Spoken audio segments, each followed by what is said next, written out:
What up guys, no?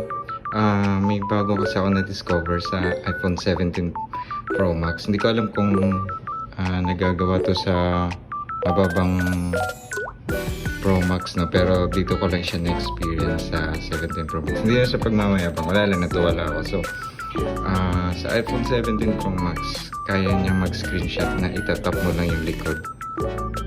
Yun o, nakita niyo yung galing o. Screenshot tayo. Oh, tinatap ko lang yung likod. Ang galing, no? So, paano siya gawin ganito?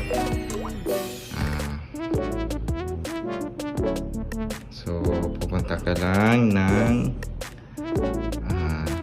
settings, tapos general, tapos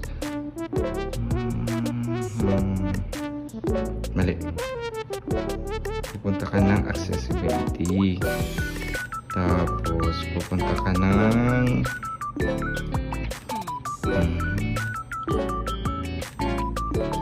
touch. Tapos, pupunta ka ng back tap. Pagkapunta mo sa back tap, click mo to sa taas, double tap.